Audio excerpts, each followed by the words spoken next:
tengo que hacer un par de ejercicios. El título del sábado pasado era entre interrogantes. Cierto. Hemos mejorado, Cierto. porque no hemos mejorado. Esa es la conclusión de Se podía entender, hemos mejorado porque efectivamente. Y bueno, para comenzar, ustedes pensarán, vaya educación de conferenciante y empieza dándonos la espalda y hablando con la mesa. Bueno, pues eso es lo que hacemos hoy día los médicos con el ordenador de la consulta, que miramos al ordenador y miramos al papel. Con esto se puede imaginar que mi conferencia va a ser una conferencia o mi charla un poco, voy a decir autocrítica, porque aunque ya estoy me jubilado, pero el médico es como el torero, el médico toda la vida. Entonces yo tengo muchos aspectos críticos con respecto a cómo estamos haciendo las cosas, no desde el punto de vista estrictamente científico, pero sí desde el punto de vista de la relación humana. Y digo esto porque yo ahora tengo ya la doble visión, la del profesional y la del usuario. Yo una palabra que no me gusta, pero que se utiliza mucho. Por tanto, puedo hablar desde la cama, porque está en dirección también, y puedo hablar desde fuera de la cama como médico. Realmente las diapositivas a mí me van a servir de guión, porque a mí me interesa mucho lo que puedan preguntarme luego.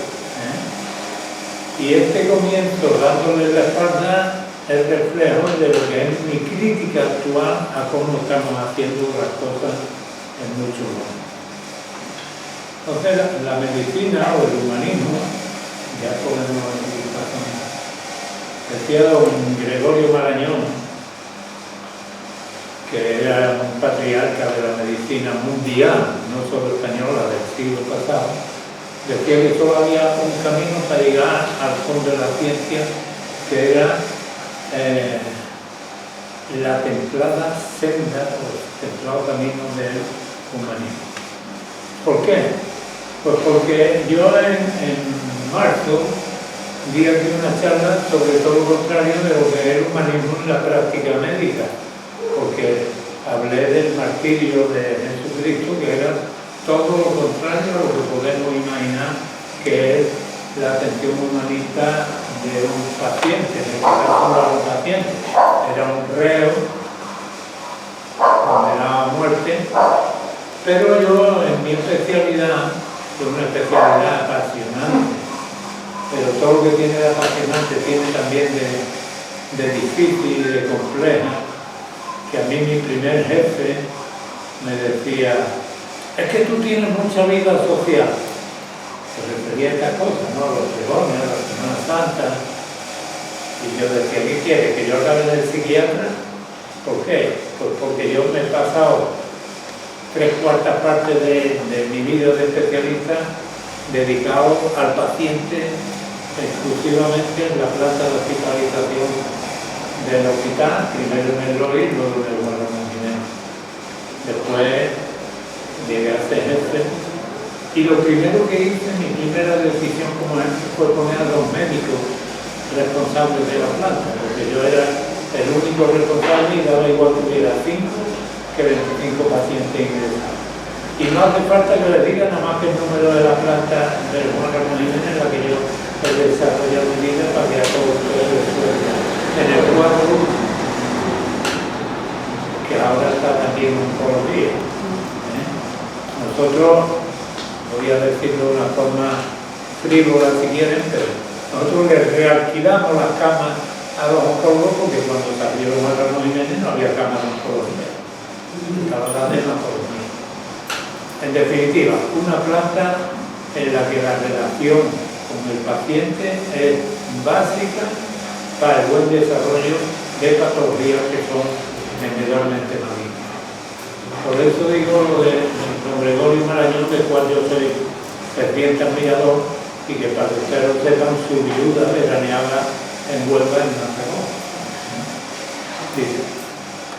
Entonces, el humanismo es una corriente central en el conocimiento del ser humano, El médico debe tener su propio arte en la forma de relacionarse con el paciente, y ahora mismo estamos en una disyuntiva fundamental para el futuro, y es que estamos pasando de una vertiente antropocéntrica en la cual el paciente es el centro del sistema a una tecnocéntrica donde yo he dicho antes el ordenador, pero ahora me verás que tengo la pierna así extendida, porque yo tengo una ciática y con tal de no ir al médico aguanto lo que tenga que aguantar.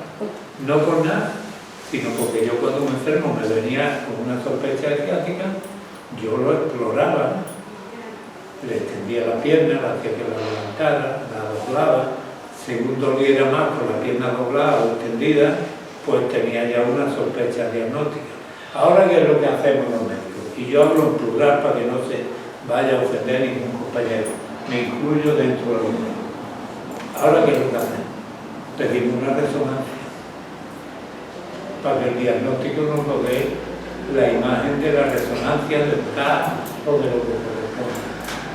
Y yo, para que me manden eso, pues me trato yo, porque sé lo que me van a poner. Pero como el tratamiento de eso no me va bien con otras afectaciones que tengo, pues prefiero aguantar mientras pueda la molestia que no poner un tratamiento que me va a perjudicar en otra vertiente. En definitiva, repito, estamos en la disputa entre el hombre y la máquina, que no se ve yo tan absurdo de discutir la importancia de la tecnología. Sería absurdo. Pero la tecnología tiene que ser un complemento, no el fundamento. El complemento de lo que necesita nuestro paciente.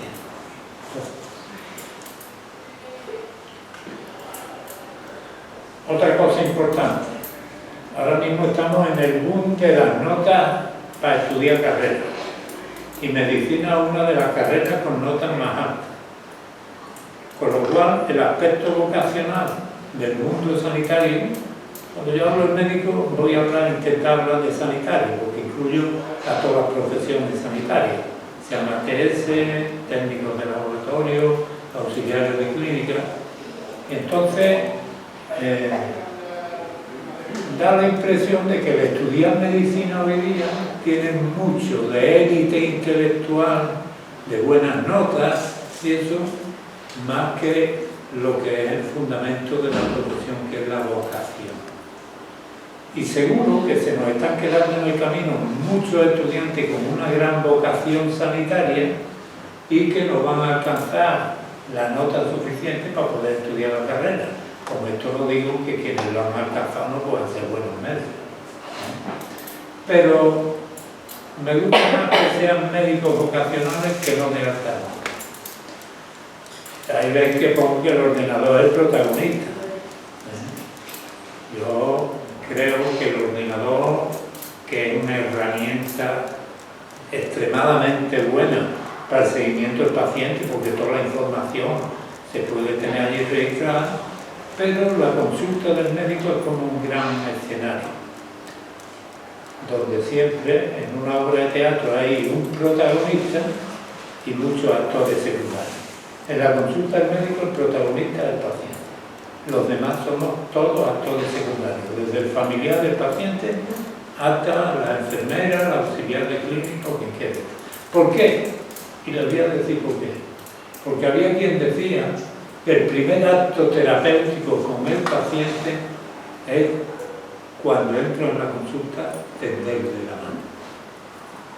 El primer tratamiento es darle la mano al paciente cuando entra a la consulta.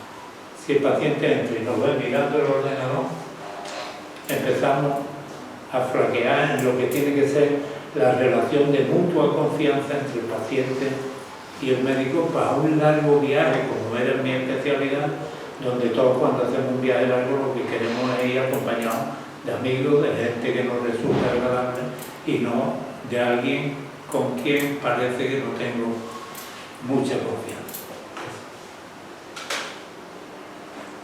Bueno, esto es un repaso a la historia de la medicina que empezó en la antigüedad, que era poco menos que una maldición y allí estaban los brujos y después con el tiempo ya vino Hipócrates, que empezó ya a tener en cuenta un poco el paciente y la relación con él. Posteriormente en la Edad Media todavía se consideraba casi como un castigo de Dios, pero aparecen las órdenes religiosas que empiezan a tener presente al paciente, a hacer hospitales, pero todavía había una secuela ahí de un poco de maldición. De hecho, hasta no hace mucho, en nuestra tierra andaluza, a veces había familias donde se ocultaba la enfermedad, parecía como que el estar enfermo fuera algo en contra de la divinidad, ¿no? o de la voluntad de Dios. Y ya a partir del siglo XIX empieza a haber ya el desarrollo más científico, empieza a tenerse en cuenta los elementos anatomopatológicos y fisiopatológicos del paciente. Digo estas dos palabras raras, voy a procurar no tener que utilizar palabras raras, digo estas dos palabras raras porque en el último examen, para yo ser médico, la última asignatura que me examiné, me preguntaron precisamente sobre los aspectos anatomopatológicos y fisiopatológicos de los pacientes. Y el catedrático me preguntó, bueno, ¿y la fiebre dónde lo encuadraría usted? Yo diría, como síntoma que es en el aspecto fisiopatológico. Me dijo, muy bien, eso es una respuesta como la que yo quiero, el examen era oral, no quería rollo. Y me preguntó, bueno, ¿y entonces la fiebre dónde la califica usted? Le dije, hace un síntoma en la entidad fisiopatológica. Y me dijo, ¿quiere usted más nota? Y le dije, no, mire usted, porque yo si me hacía una tercera pregunta moría. Digo, no me pregunte usted porque yo ya con esta nota doy por entendido. Usted me aprueba y por tanto ya soy médico, así que me conformo. Y ahí me libré. O sea que por eso utilizo esta palabra. Y luego ya entramos en el siglo XX, donde viene el gran boom de la tecnología, de los descubrimientos, de la investigación y de todas estas cosas que nos están llevando a estas disyuntivas de este momento que yo estoy planteando. Lo puramente humanístico y lo puramente tecnológico, porque tenemos que tener la habilidad suficiente para complementar una con la otra y eso siempre redundará en beneficio del paciente. Por tanto, ha habido históricamente un cambio de paradigma. Hemos pasado de lo puramente maléfico a la excelencia tecnológica, con lo que eso supone de generación de conflictos de intereses en la relación médico-paciente. Y cuando hablo de conflictos de intereses, todos me estáis entendiendo, porque los médicos, hasta que a principios de los años de este siglo, del año 2000 o así, que se hizo un código ético con la industria farmacéutica, teníamos un mal cartel porque la receta es un camino muy bueno para determinados perfiles de la industria, ¿no? Entonces, desde que se impuso ese código ético, las cosas han cambiado y ya ahora vamos a los congresos médicos y ni un bolígrafo te da. O sea que esto lo digo con rotundidad. Por tanto, el conflicto de intereses es algo que los médicos estamos obligados a declarar cuando vamos a un congreso y presentamos una ponencia o publicamos un artículo en una revista. Tenemos que hacer una declaración de conflictos de intereses y tenemos que decir si hemos recibido una beca, por ejemplo, de la empresa tal, pues tenemos que especificar que ese artículo está publicado o esa presentación preparada con el apoyo de una beca del núcleo de la empresa tal. Porque estamos obligados a declarar quién nos financia un trabajo, nos presta una ayuda para evitar los conflictos.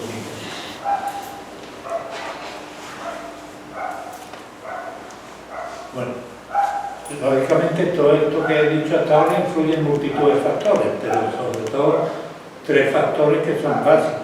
Uno del paciente, que son desde el nivel sociocultural del paciente, lo que entiende, su actitud, hasta sus creencias. Hoy día, además, con este mundo globalizado, donde en cualquier sitio hay gente de cualquier país, pues la creencia hay que ser respetuoso con ella.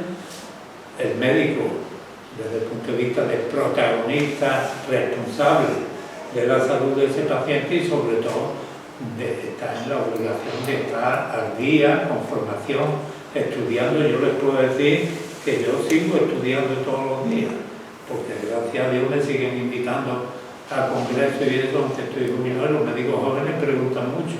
Si tú llegas a un congreso, das una charla y después en el coloquio te preguntan y no estás al día, pues primero no te van a volver a invitar y segundo has hecho el ridículo. Y por último el entorno.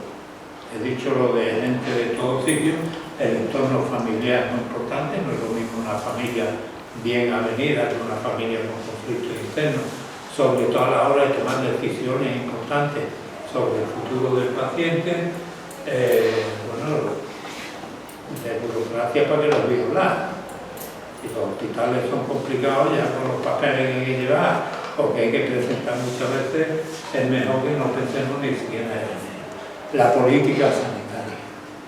En Andalucía hemos estado muchos años presumiendo de que la sanidad andaluza era la joya de la corona.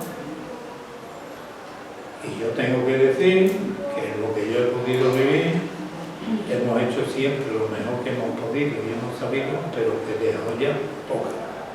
Y seguimos con muchos déficits que habrá que ir resolviendo, porque de joya de la corona nada. Y además en el mundillo sanitario hablar en ese tono de, no voy a decir prepotencia, pero de superioridad es absurdo, porque siempre cuando descubrimos algo que parece que hemos vencido una enfermedad, nos encontramos una puerta cerrada donde está la siguiente que tenemos que volver a abrir. Así que presumir poco, ser humilde, estudioso y muy empático, que es una palabra que se lleva ahora mucho en el mundo de la política, con nuestros pacientes. Por tanto, ¿cuándo nos deshumanizamos? Y esto lo habrán vivido, si no en persona, con algún familiar. Siempre hemos oído hablar de médicos buenísimos, pero que tienen una forma de relación y eso nos lleva muchas veces a cometer errores de relación, incluso a comportarnos hasta despóticamente con algunos pacientes, ¿no? Todos sabréis alguna historia de un médico que decía, era buenísimo, pero es que con él no se puede ni hablar, ¿eh? Y eso muchas veces, esa falta de sensibilidad, esa aparente soberbia, ese tono doctoral del médico, muchas veces lo utilizamos los médicos para encubrir nuestro desconocimiento de determinados temas. Luego, para que seamos humanos, tenemos que ser humildes. El médico que no es humilde difícilmente será el gran médico que se puede suponer que sea, por mucho conocimiento científico que tenga. Y sobre todo porque hay unos principios éticos que están relacionados con lo que decía al principio de la vocación, que son ineludibles, que son el de autonomía, el de beneficencia, el de no maleficencia y el de justicia. Los médicos, cuando discutimos, y ahora en estos tiempos donde la eutanasia está aprobada, hay movimientos a favor del aborto y todas estas cosas, hablamos mucho de autonomía y de beneficencia, pero nunca hablamos poco de no maleficencia, que es uno de los principios de la medicina, que es intentar curar cuando no se puede curar, aliviar, y cuando no se puede ni curar ni aliviar, consolar y acompañar. Entonces estos principios para un médico tienen que ser intocables, que con su actuación nunca produzca un mal al paciente por encima de lo que ya trae con su propia enfermedad. Y después el principio de justicia, del que hablamos un poco también, es como una palabra que está muy de moda ahora también en la medicina, que es la accesibilidad. Todo el mundo tiene que tener el mismo derecho a los mismos tratamientos, sea cual sea el sitio donde se encuentre. Y estos principios son unos principios inamovibles, indiscutibles, y el más importante, o al que le damos más importancia, pero que yo discuto a veces, es el de autonomía. El paciente tiene que tener una información veraz de su proceso, de lo que se piensa hacer con él y tiene que participar en la toma de decisión. Tenemos que tener en cuenta su opinión, tanto para aceptar como para rechazar lo que le estamos proponiendo como tratamiento de su patología. Y sin embargo, el sanitario humanista, yo he dicho antes humilde, aquí hablo de bondad, por supuesto, la ética y el conocimiento, y sobre todo un respeto absoluto para no caer en conflictos de intereses, a un ejercicio limpio de su profesión y sobre todo respeto al paciente, como decíamos al principio, y a su entorno, a las creencias del paciente, a sus intereses y al principio de autonomía que acabamos de citar en su participación sobre la toma de decisiones. ¿Qué es lo más importante? Pues saber valorar al paciente. Y para valorar al paciente hay que escucharlo para poder después diagnosticarlo. Una vez diagnosticado, explicarle cuál es o en qué consiste su enfermedad.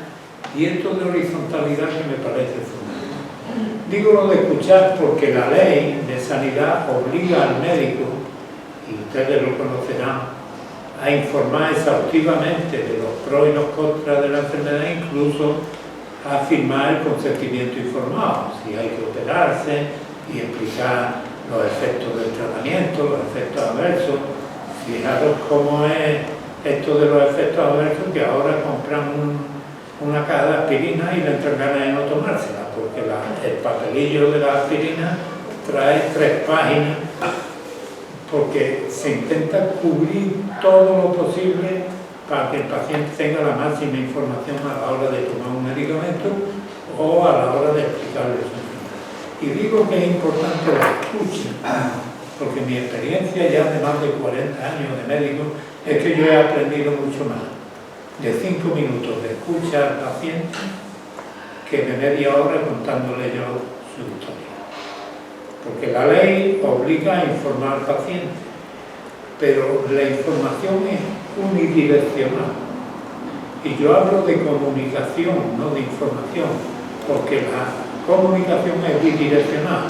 Yo informo, pero al mismo tiempo después escucho lo que el paciente me cuenta a mí de cómo se siente, de qué le pasa o de qué es lo que pretende. Por tanto, la escucha es básica y yo hablaría no de información, sino de comunicación por esa bidireccionalidad que les digo.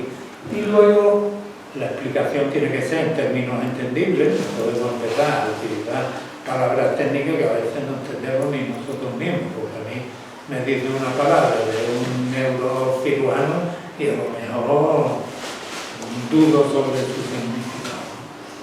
Y lo de la horizontalidad es algo que yo le explico siempre a los médicos más jóvenes cuando yo era jefe y tenía responsabilidades sobre otros compañeros. Yo siempre les decía lo mismo. Nunca os sentéis a hablar con un paciente o con una familia de un paciente sin antes hacer un ejercicio propio de poneros en el lugar de ese paciente o esa familia y preguntar: ¿cómo me gustaría a mí que el médico de mi padre, de mi mujer o de mi hijo me explique lo que pasa?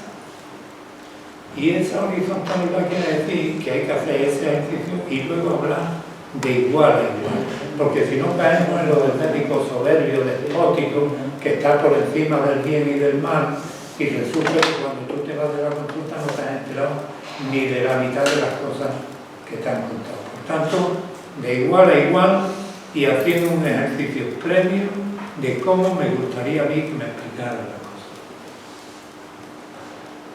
Porque es evidente que no tiene nada que ver lo que nosotros entendemos con lo que entiende el paciente, lo que nosotros explicamos con lo que el paciente ha sacado en claro de todo aquello que le hemos explicado. ¿Y cómo podemos evitar eso? Pues no siendo muy exhaustivo en las explicaciones, pero sí preciso. Claro, en un lenguaje entendible, veraz, porque al enfermo no se le debe ocultar nunca su propia realidad.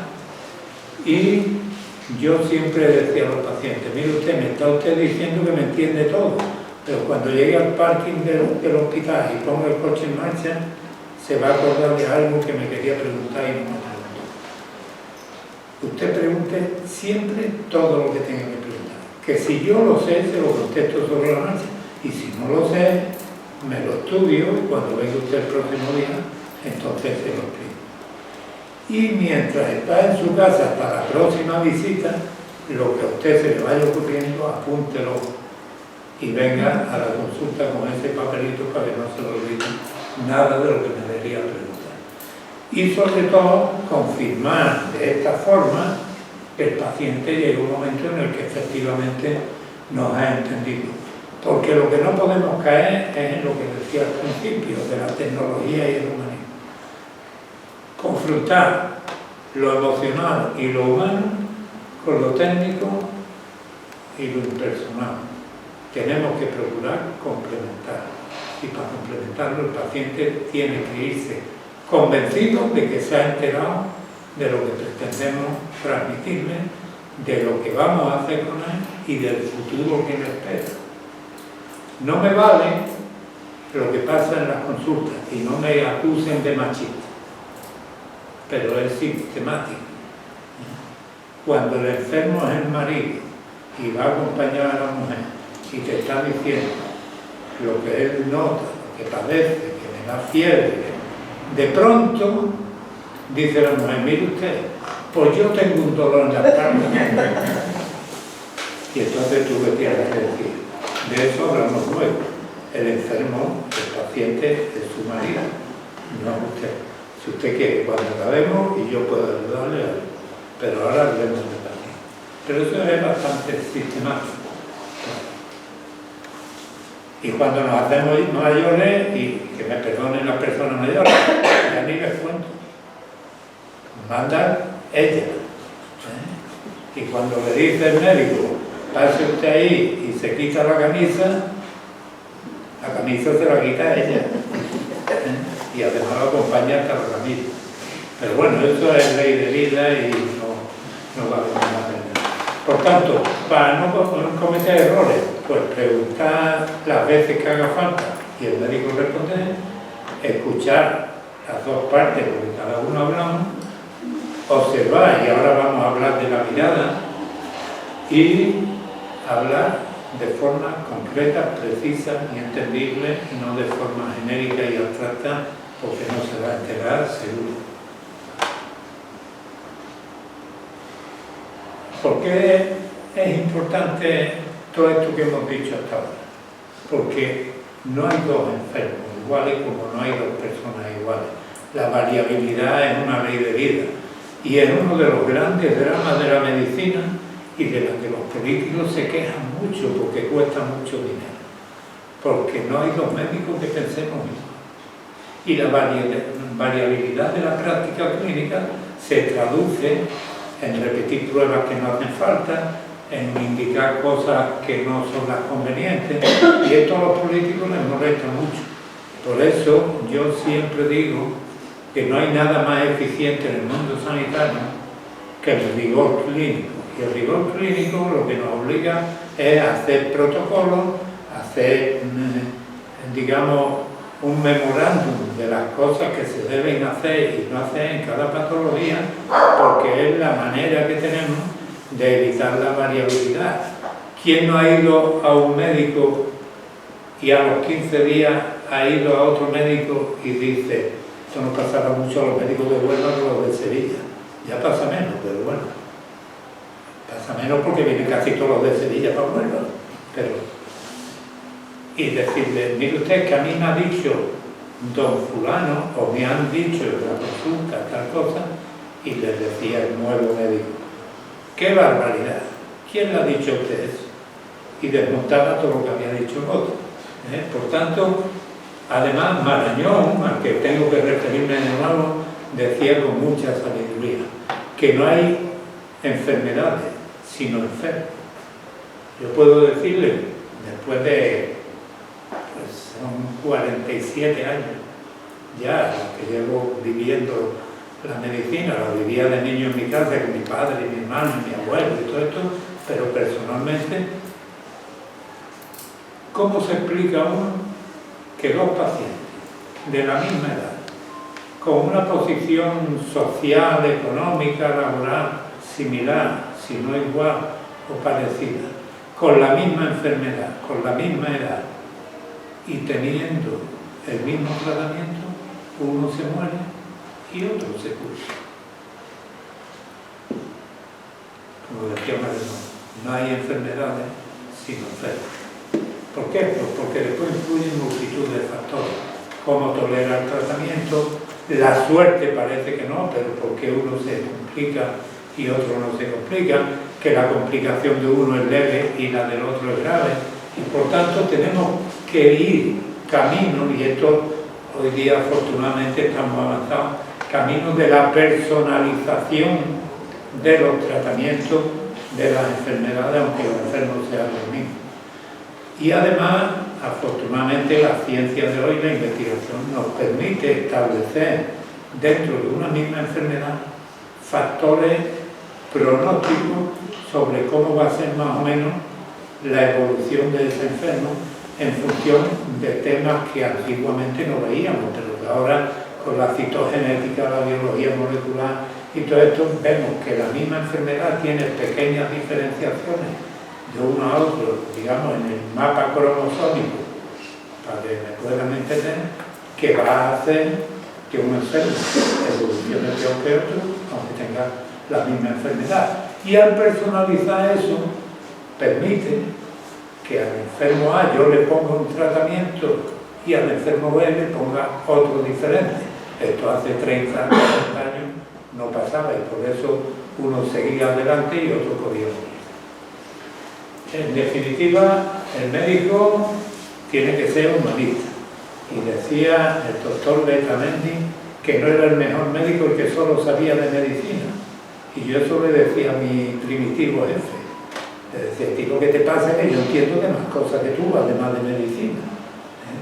Y entonces, esto, si hacemos un repaso, vemos que el médico, como importante, pues, repito, Marañón, escribía, leía, otros pintan, en fin.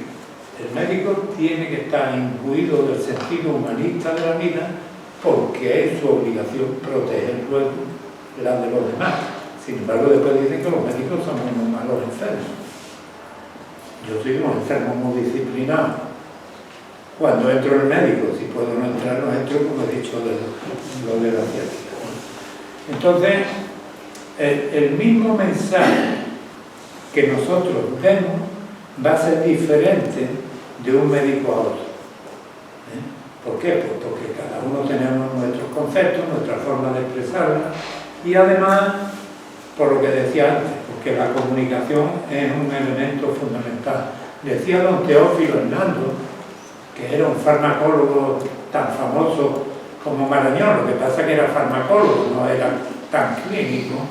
De hecho, se exilió de España con Marañón, y hay una fotografía muy famosa de ellos, que se fueron a París, y están las tropas nazis, las tropas de Hitler entrando en París, y están ellos dos viendo cómo pasan por el lado del Arco del Triunfo, pero ya con el tiempo volvieron a España. Bueno, pues don Teófilo Marañón decía que así como los analgésicos quitan el dolor y los antibióticos curan las infecciones, la palabra del médico, si está mal utilizada, puede tener efectos tan dañinos como un antibiótico mal utilizado o un analgésico que no sea el indicado. Por eso, la palabra del médico tiene que ser precisa, clara, rotunda y entendible. Si nosotros, cuando nos sentamos en la consulta frente a un médico o estamos al pie de la cama frente a un paciente, al pie de la cama de un paciente, y no lo miramos, no le estamos transmitiendo seguridad. Y sobre todo en enfermedades malignas como las que yo he tratado, hay que tener un cuidado infinito, porque el más listo de todo el grupo es siempre el paciente. Y tú estás pasando visita con la enfermera y está la mujer del enfermo, y el enfermo está en la cama, y él se da cuenta de todo. Y cualquier gesto que yo haga con la mujer del paciente o con la enfermera, y que interpreta a él, porque él no sabe lo que yo quiero decir, pero lo interpreta a su manera, eso puede tener un daño en la evolución del paciente y en la aceptación de su situación tremenda. Y lo que no se debe bajo ningún concepto, por eso decía que al paciente hay que decirle siempre la verdad de forma entendible y digerible, porque los enfermos que yo veía, digamos que el 90% sabía que yo no los iba a poder curar, pero yo el primer día no le puedo decir al paciente ese: mire usted de esto se muere. Tengo que explicarle que es grave, que es evolutivo, que quiero intentar cronificarlo, que poco a poco, que la medicina avanza, que no es un resfriado, que es una enfermedad grave, pero siempre hay que dejarle un pequeño punto de esperanza al paciente sin engañarlo, pero no cerrándole de entrada todas las cosas. Y por tanto, el no mirar al paciente, o el que haya lo que se llama un acuerdo secreto entre la familia y el médico, de no transmitirle al paciente siempre la verdad, que sea asumible por el paciente y demás, eso nos marca el fracaso rotundo, porque el paciente deja de fiarse de la familia, deja de fiarse de los médicos y se entrega por entero a su enfermedad, que es la que va a acabar. Por eso yo siempre le decía a la familia: mire usted, la enfermedad es gravísima, ¿sabes?, pero hay que intentar darle normalidad a la vida del paciente. Y así explicarlo. Porque si le decimos al paciente, ve que de pronto el sobrino que vive en Barcelona y hacía 15 años que no venía a Huelva, aparece, el paciente dice: yo tengo que estar malísimo, porque mi sobrino que llevaba 15 años sin preguntar por mí aparece ahora, a ver qué tengo yo. O al contrario, como está muy malo, vamos a cuidarlo mucho, todo el mundo pendiente, toda la familia pendiente, y qué es lo que te gusta y qué es lo que no. Dice: si a mí no me han hecho puñeteros caso en tu vida aquí, ahora todo el mundo está pendiente de mí, yo tengo que estar también muy mal. O sea, que hay que normalizar las situaciones lo máximo que la enfermedad permita para que el paciente tenga la calidad de vida necesaria. Y hablamos mucho los sanitarios de calidad de vida, pero calidad de vida no es un ente global. La calidad de vida es individual, cada uno sabe cuál es su calidad de vida. Para uno la calidad de vida es poderse poner las zapatillas cuando llega a casa y pierde calidad de vida. Si cuando se las va a poner no puede doblarse, está perdiendo calidad de vida. Y para otro la calidad de vida es irse a Monte Carlo. Bueno, pues ese será porque puede. Pero en el momento que se pone malo y los negocios le van a regular, tiene que dejar de ir a Monte Carlo, por lo cual pierde también calidad de vida. Por tanto, la mirada del médico, ¿cómo es? Cuando vamos al médico, ¿cómo nos mira el médico? Como si quisiera desde el primer minuto averiguar en qué estamos pensando o cómo nos va a sacar toda la información que él pueda necesitar. Entonces lo que hace es como una inquisición. Después cuando te pregunta todo, arriba, abajo, todo lo que... Hoy día menos, porque para eso está el ordenador.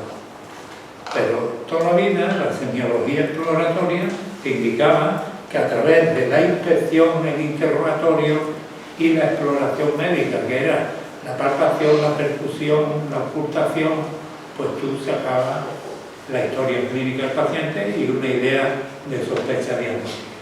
Eso, entre la masificación que hay, el peso de la tecnología y que los médicos vamos perdiendo ese perfil que yo estoy alabando, pues nos vamos alejando de esta línea que estoy diciendo. Seguro que hay quien si me oye dirá, este tío, yo no soy así, haré todo. Pero yo estoy tratando de generalizar y cualquier generalización está sujeta a cometer errores e injusticias con quien de verdad siente la vocación, la ejerce y todo esto, que espero que sean hoy día la mayoría de mis colegas, entre otras cosas porque yo ya estoy en el camino de necesitarlo también cualquier día y por lo tanto me gustará que me traten como yo he pretendido tratar a mis pacientes. Y como decía Gómez de la Serna, lo peor de los médicos es que lo miren a uno como si no fuera uno mismo, como si fuera algo que entrar en la consulta. No, a cada paciente hay que mirarlo como persona que es y del interrogatorio y la conversación y sacando conclusiones. Sin embargo, el paciente mira de otra manera. El paciente mira de una manera como pidiendo, ¿qué hace usted conmigo? Usted me tiene que curar, yo vengo asustado y lo que quiero es poder fiarme de cómo me trata usted. Y ese es el gran reto de las dos partes, ganar el vínculo de confianza desde el primer minuto. Después las miradas pueden ser de muchas maneras. Si el enfermo tiene ya alguna sospecha, información, pues puede venir ya un poco receloso, o si ha pasado antes 14 veces por 14 médicos distintos y nadie ha dado con la tecla, o si está en urgencia 14 horas y viene ya cabreado. En definitiva, que la mirada del paciente tiene muchos perfiles como la de cualquier persona, porque la mirada de un niño no es lo mismo que la de un adulto, o la mirada de dos enamorados. Esas miradas transmiten lo que en ese momento es un sentimiento. Y en este caso no hablamos de enamoramiento, sino de miedo, porque el paciente, cuando entra en el hospital, lo que hemos hecho es sacarlo de su ámbito habitual, de su ámbito familiar, y lo que viene es con miedo. Y si os fijáis, en el momento que atravesamos la puerta del hospital no recibimos más que órdenes. Entra allí y el celador viene y te dice, siéntate, o siéntese usted. Luego el familiar va allí y le da el papelito con la pulserita para que vaya a lo del triaje. En el triaje tiene que ir como si estuviera en el supermercado, ¿quién es el último? Y luego, cuando ya te ve el médico y te hace alguna pregunta, te ve lo que sea, bueno, primero hace la enfermera, te hace alguna pregunta, te pide una radiografía.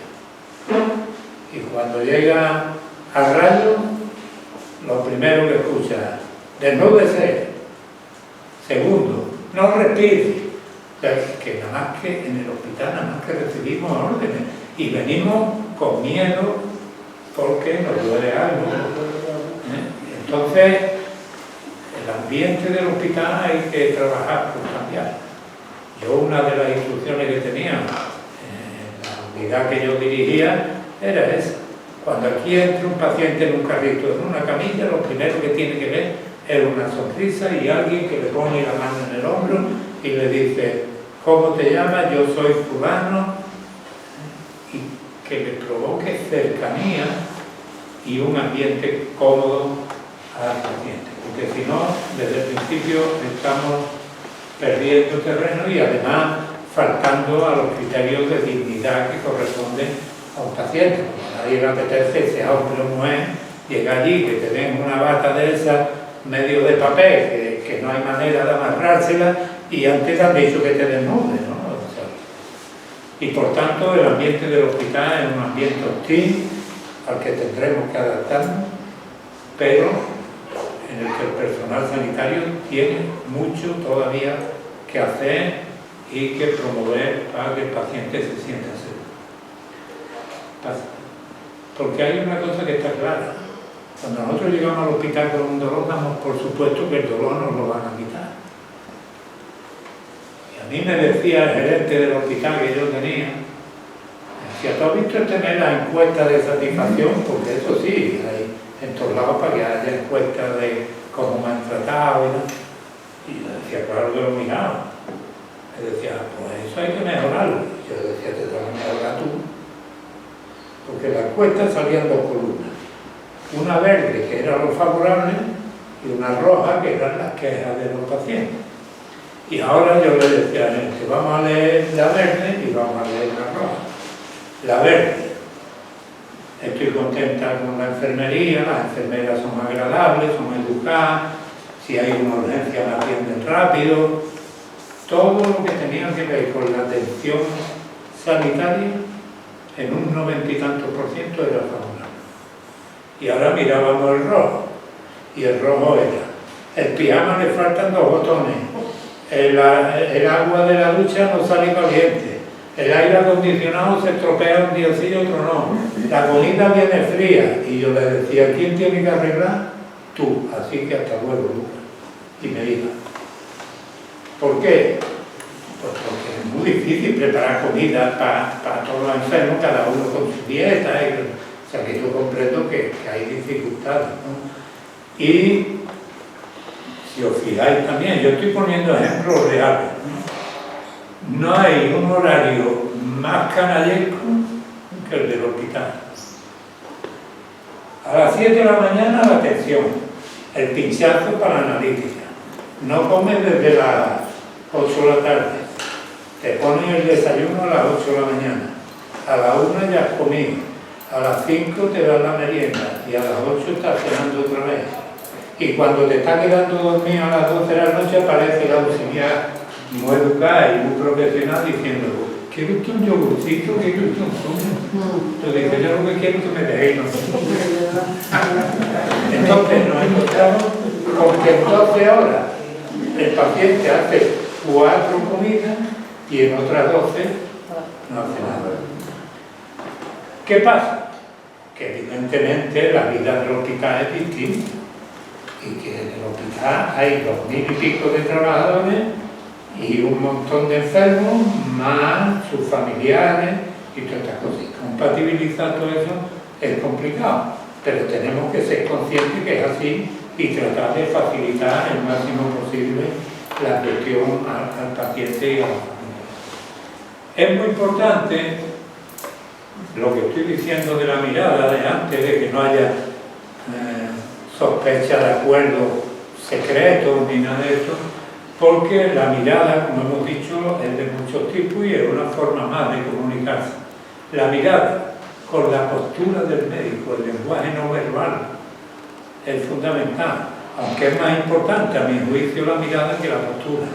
Pero si somos capaces de tener una mirada agradable, que transmita verdad, que transmita cosas que le resulten agradables al paciente, y al mismo tiempo tenemos un lenguaje no verbal, una postura también agradable, no de estirado ni de nada de eso, pues estamos llegando, no voy a decir a la perfección, pero eso refuerza emotivamente al paciente y la relación entre el médico y el paciente.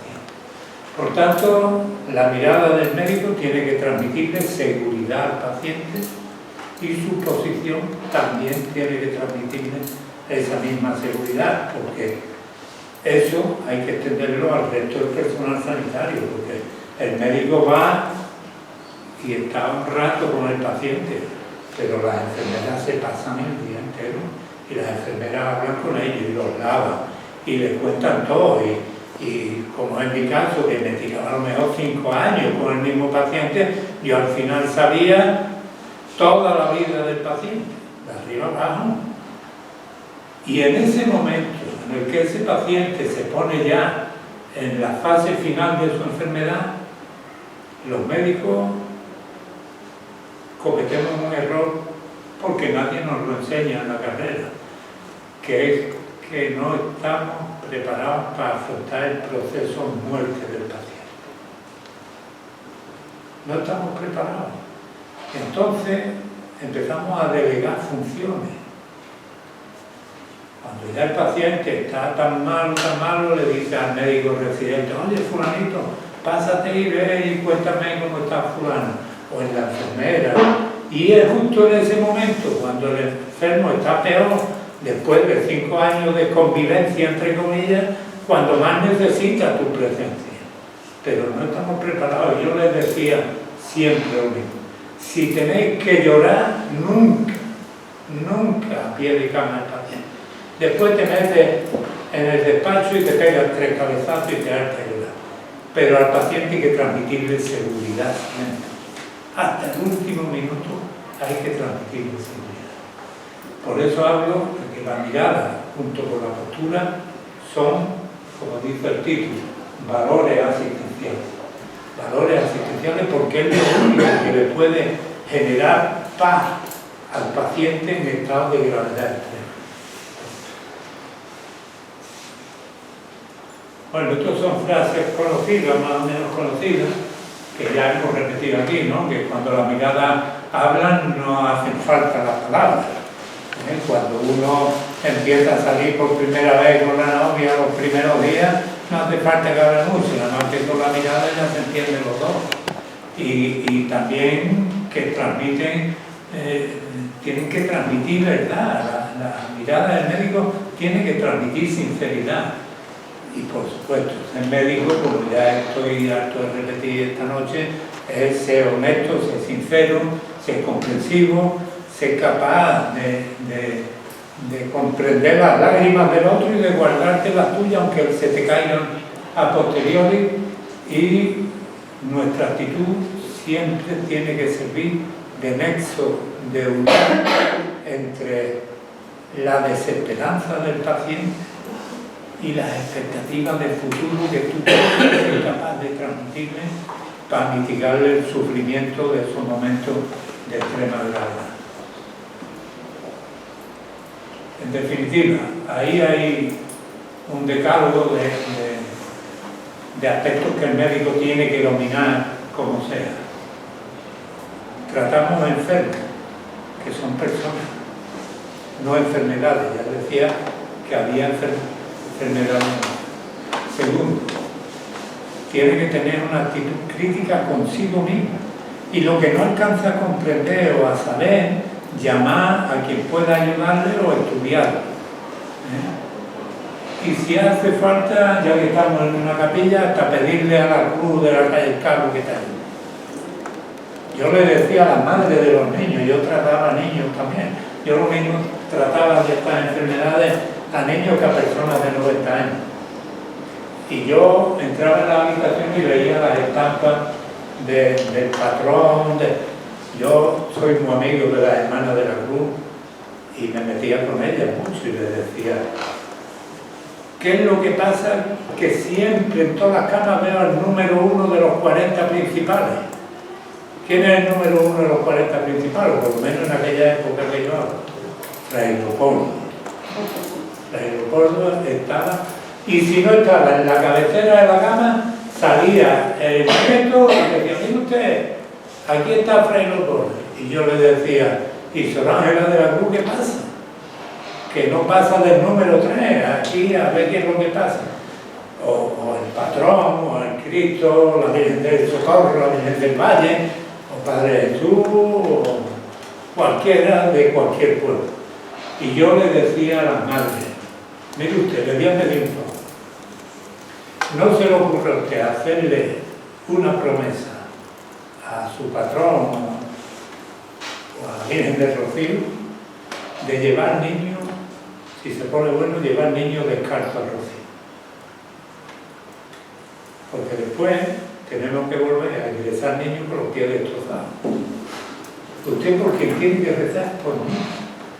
Por su niño lo que quiera, pero por mí y por todos mis compañeros, para que cada vez que tengamos que tomar una decisión que sea importante para el futuro de su niño, sea siempre la más acertada. Así que yo que soy creyente le pido a usted que rece conmigo. Por tanto, lo hemos repetido hasta la saciedad, la comunicación, el ser responsable, el ser respetuoso con el sistema. Los medicamentos que yo utilizaba eran carísimos. y tenía unas peleas con los gerentes del hospital brutales. Y yo le decía, de acuerdo, educarlo, yo lo comprendo, pero si fuera tu sobrino, si fuera tu mujer, discutíamos el precio. Por eso hablaba antes de que todo el mundo tiene que tener derecho a todo lo que la evidencia científica del momento actual dice que es bueno para esa patología. Hay que tener liderazgo. Yo, está mal que lo diga, pero yo fui jefe de mi unidad porque todo el mundo en mi unidad quería que yo fuera el nuevo jefe. Si no, no lo hubiera sido, es que no me hubiera ni presentado al tribunal. En definitiva,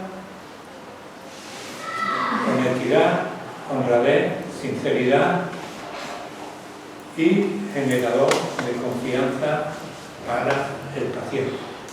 Y sobre todo, vivir continuamente en los valores de tu propia profesión.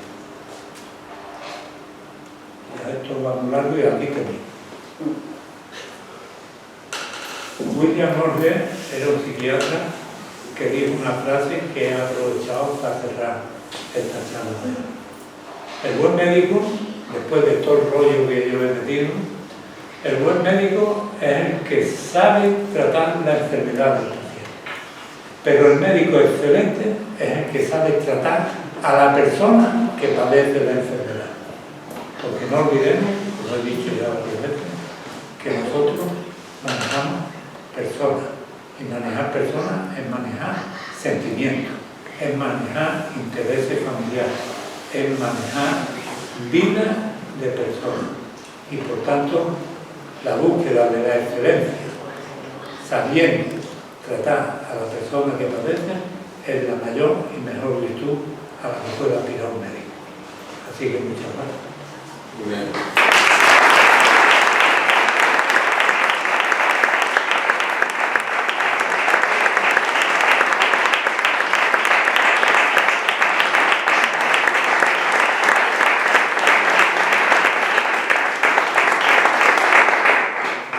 Bueno, como es tradicional en la charla en la calle Cabo, pues ahora se deja un tiempo para hacer cualquier tipo de preguntas. Si alguien de los presentes quiere formular cualquier cuestión, ahora es su momento.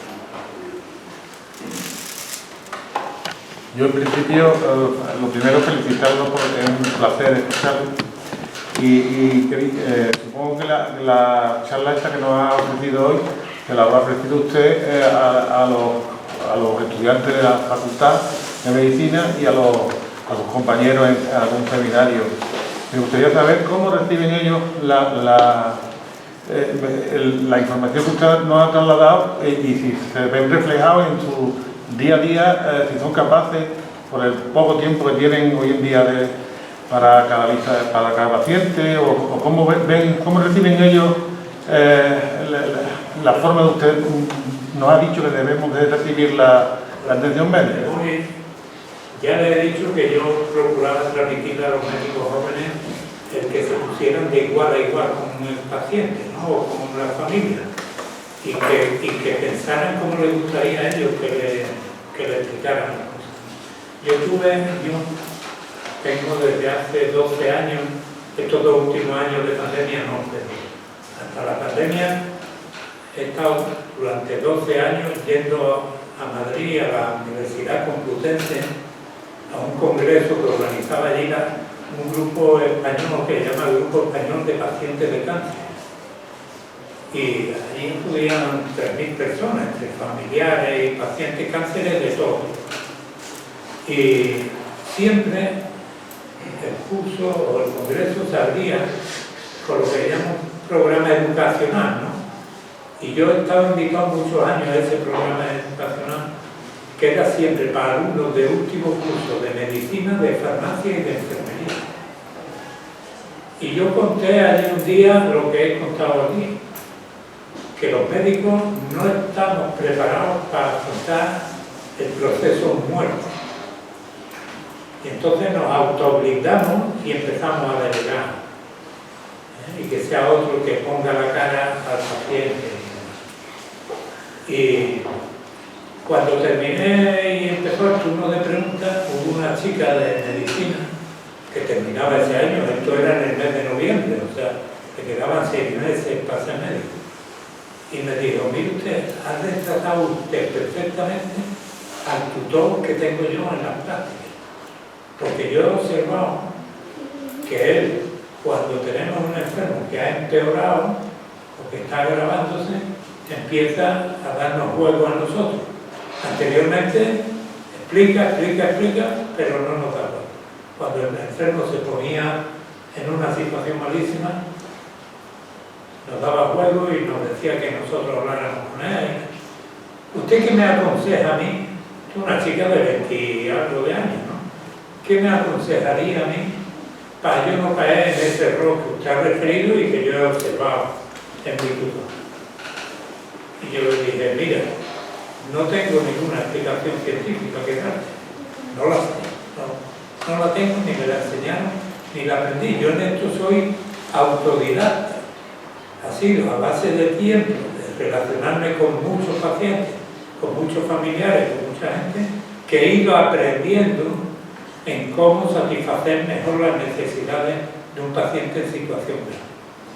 Pero sí te puedo dar un consejo estrictamente humano, no científico, pero sí humano. Y esta es la respuesta que puedo darle porque creo que compendia todo. Yo te voy a dar una respuesta estrictamente humana. Nunca dejes de ser buena persona.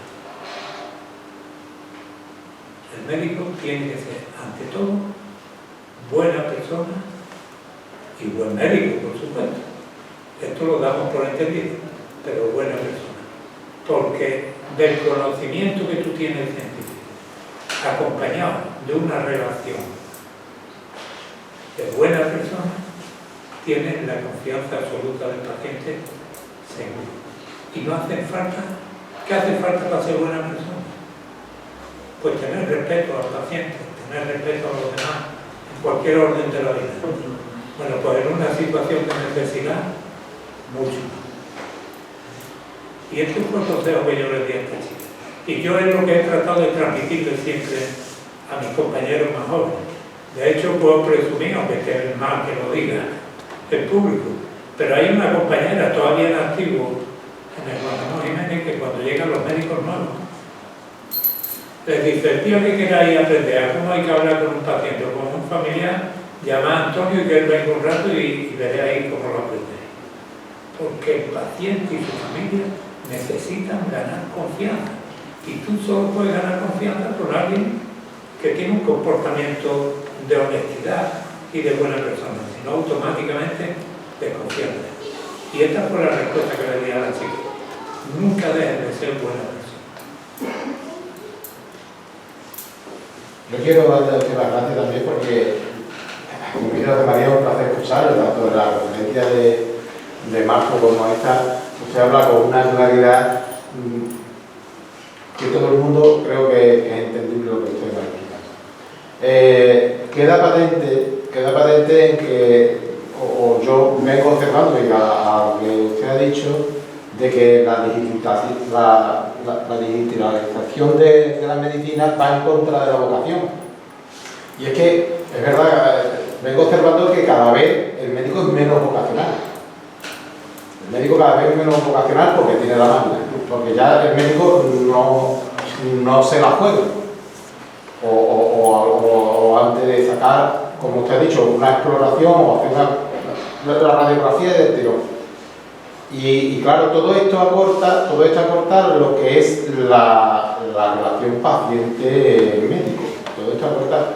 Y claro, en esta frialdad, pues dejamos la relación paciente-médico se rompe y vamos más mecánicamente. Todo es mucho más mecánico. Entonces, yo veo, y no sé lo que usted piensa, pero creo que a la luz de esto va en contra de la vocación. Usted lo ha dicho antes, excelentes personas con vocación de médico. Hay muchos chavales y compañeros de mis hijos y demás que quisieran estudiar medicina y no pueden porque no tienen la nota.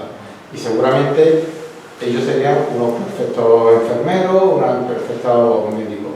Entonces, yo entiendo de que para ser médico tiene que tener un cierto nivel académico, pero muchas veces ese nivel académico va en contra de la profesión. Y la medicina yo entiendo que toda profesión debe ser vocacional, es evidente, porque si no eres vocacional, eres un amargado en tu trabajo. Pero la medicina, ahí no la jugamos mucho y se juegan muchas vidas, ahí que está jugando con vida. Entonces yo veo eso, no sé. Ya actualmente está en plena actualidad, ¿no? Nos estamos quejando continuamente de las listas de espera, de que no hay médicos, y uno dice, ¿y cómo va a haber médicos si hace falta 14 puntos para estudiar medicina? Entonces, indiscutiblemente un fundamento académico hay que tener, pero será mucho mejor fundamento académico de anatomía, de patología, de dermatología, que no menospreciar, porque la cultura básica es fundamental para vos. Sin una cultura suficiente, luego es difícil en tu propia profesión ejercerla en el inglés. Hemos dicho que el médico era también humanista. Entonces, yo creo que eso de la nota hay que suprimir. Hay que suprimirlo o hay que racionalizarlo si quieres. Después, además, en la primaria hay un problema tremendo, sobre todo en la primaria. Estamos diciendo que los centros de salud que no se cabe ya, ¿no? Y que no hay médicos de primaria. Bueno, aparte del tema económico y todo esto, pues los médicos tienen familia también y necesidades, ¿no? Pero dejando al margen el tema económico. Es que hay una nota de corte cuando ya has terminado la carrera y te vas a estudiar el MIR, a hacer una especialidad. También es muy triste que no puedas elegir la especialidad que te guste, porque también tienes que sacar un determinado número. Y después hay un corte determinado en el que a partir de ahí no puedes ir a especialista, o te vas a la primaria o no te vas. Y en la primaria a lo mejor te tienes que ir al derrocar, con todo el respeto para la gente del derrocar. Pero toda la vida de Dios hemos terminado la carrera y nos hemos ido al último pueblo de la provincia y nos hemos quedado medallistas toda la vida y al final era don fulano de tal y ha salvado a medio pueblo. O sea, que yo creo que la carrera de medicina necesita un análisis autocrítico desde la política importante, porque cuesta mucho dinero formar a un médico que tenga una especialidad y luego acabe yéndose a Francia. Entonces, uno de dos, o los formamos y le ofrecemos incentivos para que se queden aquí, o racionalizamos, que es por lo que yo he puesto los estudios de la medicina, el acceso a la carrera de medicina, y luego ofrecemos salidas laborales que tengan un determinado aliciente.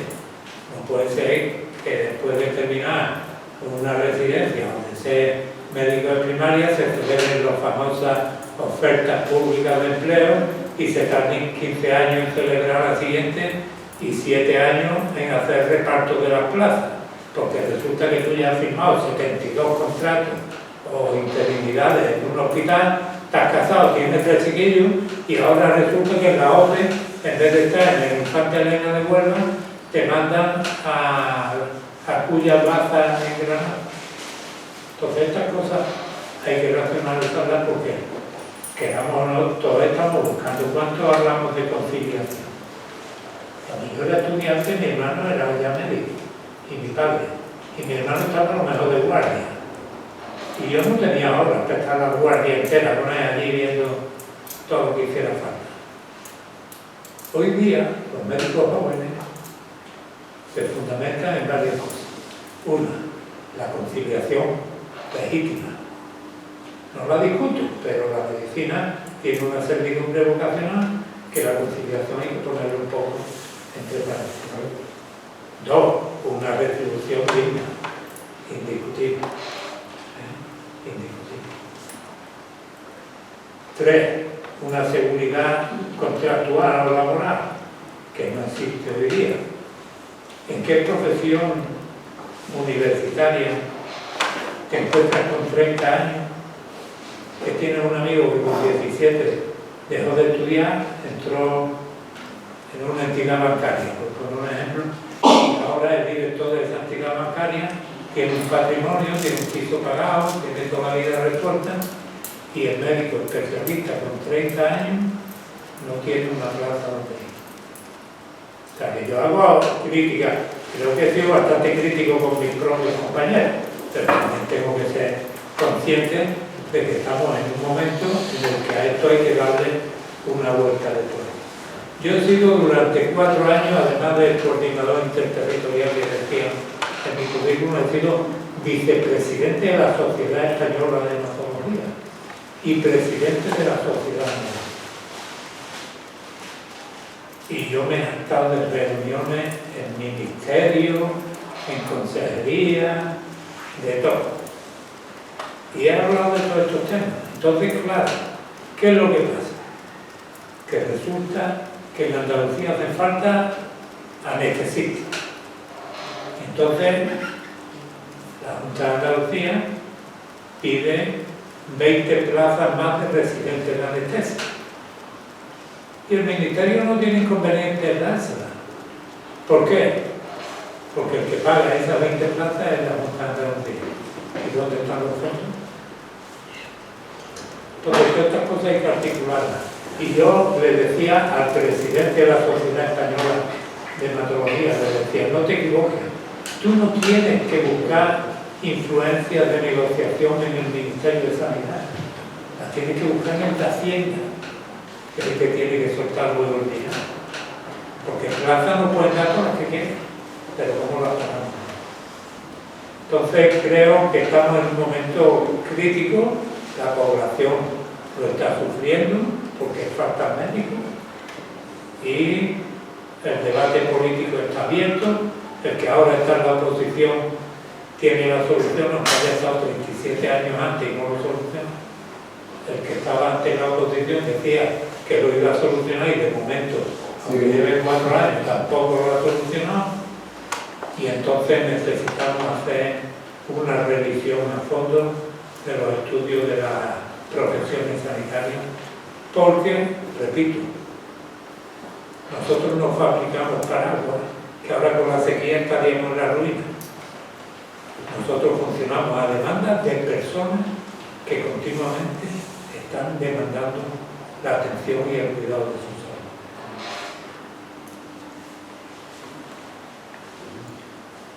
Antonio, felicitarte por el magnífico discurso que ha dado, además de una formación no solamente académica, sino experimental a través de más de 4 décadas, ¿no? Y también lo has vivido en tu casa con tu hermano y tu padre, ¿no?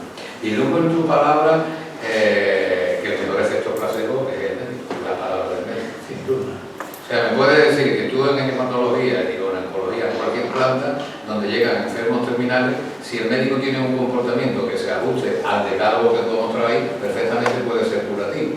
Sin duda. Sin duda. O sea, lo afirman tras más de 40 años y esto se parece mucho al Evangelio del otro día, cuando a la gente se le acercaba al mejor médico que era nuestro Señor Jesucristo, precisamente que se le acercaba a la muchedumbre para tocarlo y sanar.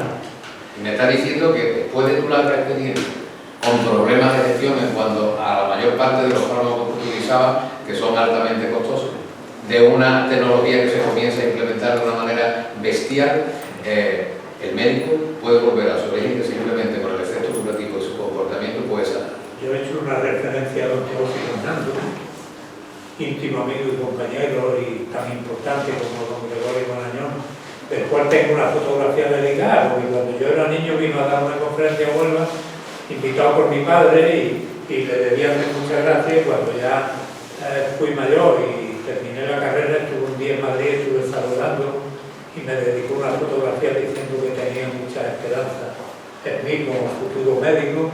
Murió con 98 años ya este hombre.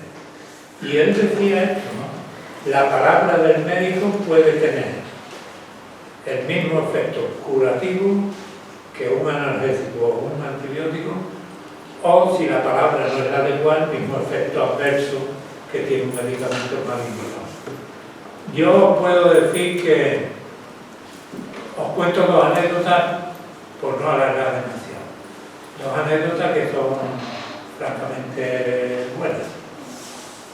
La primera es de una noche de fin de año, que yo estaba de guardia, y es la peor guardia que recuerdo de toda mi historia médica. Se me murieron 3 pacientes el primer día de año, en la guardia. A las 12 menos cuarto de la noche, antes de las uvas y de las campanadas, tenía un enfermo que estaba muriéndose a chorro. Pero muriéndose. Y bueno, antes de la uva me voy a acercar ahí como el casteumbre para que el personal y todo el mundo pueda estar ahí. Y cuando entro en la habitación me dice el hijo del paciente: ¿a usted le importaría mucho que le diéramos a probar un poquito de champán cuando sea la entrada del año, por lo menos, ya que se va a morir? Y yo le digo: hombre, beberlo no, porque no está con conciencia plena, no vaya a atragantarse y no se muera de lo que esperamos que se muere, no vaya a morir atragantado. Pero sí pueden ustedes mojarle una gasa o algo en champán y refrescarle la boca y que pruebe el champán de esta manera. Vale, vale. Yo me fui y a las 2 o las 3 de la mañana me llaman las enfermeras: venga usted corriendo que fulanito está muy malo. Y yo pensando que era el hombre este, y era otro enfermo. El hombre se murió a los 10 minutos. Bueno, pues nada. ¿Cómo sigue el del champán? Les decía yo. No, de momento está tranquilo. Me fui y a las 2 o 3 horas me vuelven a llamar para un segundo. Y el que había tomado champán no se moría. Y a las 7 de la mañana me llamaron para un tercero. También se murió y el del champán seguía vivo. Y yo entro en la habitación a las 8 y pico de la mañana, antes de terminar la guardia, y le digo: fulano. Y me dice: don Antonio. ¿Qué pasa? ¿Qué pasa? Y digo: ¿qué pasa? Que me voy para mi casa y no me he muerto yo de nada. Al final, este hombre lo vi que alta y se fue a su casa y se murió un año y pico después. Y yo me trajo ganas, y ahora contaré otra la anécdota, de mandarle el champán cada 8 horas. Y esto lo enlazo con una monja de clausura. Una monja de clausura que era ejemplar, ella y la monja que la acompañaba. Y la víspera de la Inmaculada, la monja se moría. Y yo llamo al convento y le digo a la superiora que venga, que la monja está. Y viene la superiora, yo la superiora era muy bajita. Y le digo: usted es cuarto y mitad de superior, usted no es. Era una amiga y yo hablaba con mucha confianza con ella, como hablo con la hermana. Y dice la superiora: ¿qué día más bonito para morirse? El día de la Inmaculada. ¡Qué alegría! ¡Qué bonito! Hermana, vamos a rezar las recomendaciones de la. Y sale el breviario y empieza a leer las recomendaciones de la. No llevaba ni medio minuto que la monja se puso de pie. Bueno, empezó a mejorar. Al cabo de los meses, porque tenía la monja era incurable, hizo una recaída y otra vez malísima. Y le digo a la superiora: digo usted que la hermana está muy mala. Y viene. Dice: bueno, ya que no fue el día de la Inmaculada, es San no sé cuánto. Un santo que yo no había oído en mi vida. San no sé cuánto. Pues también era un día estupendo, y si se tiene que morir, que se muera la hermana, vamos a rezar las recomendaciones de la hermana. Y a los 2 minutos la monja otra vez como no es.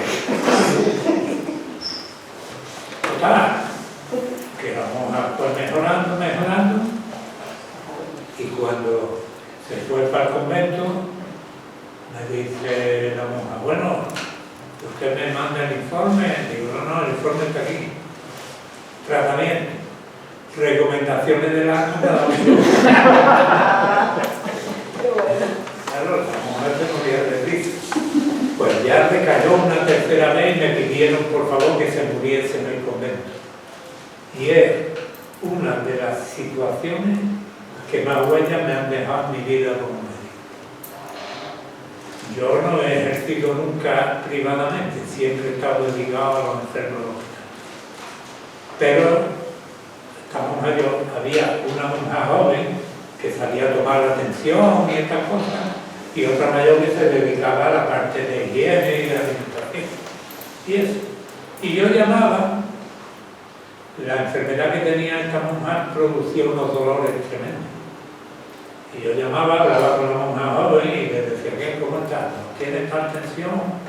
Pero está con mucho dolor. Y yo le decía, pues aumente usted el ritmo del suelo donde van los calmantes un poco más, un poco menos. Y ya una tarde del mes de febrero, que a las 6 de la tarde ya es de noche, llamo y me dice la superiora, mire usted, yo creo que ya no, ni recomendaciones del alma ni nada, me dijo la mujer. Que bueno, no se preocupe usted que voy a ir yo para allá. Fui al convento, me abren la puerta, me abre la superiora y me dice, yo creo que acaba de fallecer. Bueno, pues vamos a comprobar. Entro en la habitación, compruebo que efectivamente había fallecido, le digo, pues es cierto, ha fallecido. Y dice la monja joven que no tenía mucho más de 30 años. Atiéndanme a la frase que me dejó una huella. Dice la monja, qué alegría estar toda la vida esperando este momento. Y yo miré a la monja joven y le dije, buenas tardes. Y me fui. Porque es que me resultó inconcebible que una mujer, que además no era mal parecida, no era ningún adefesio de mujer, a pesar de estar vestida de monja de clausura, que dice que qué alegría con 30 años de estar esperando el momento de la muerte. Tú dices, esta gente son los que de verdad creen en Dios. Y esto a mí me ha dejado una huella que siempre que me surge la cuento, ¿no? Porque me demuestra que todavía hay personas en el mundo que son capaces de tener fe, pero fe ciega, no la que decimos los demás, no, yo creo en Dios. Fe ciega, porque es que esa frase te lo define de forma definitiva.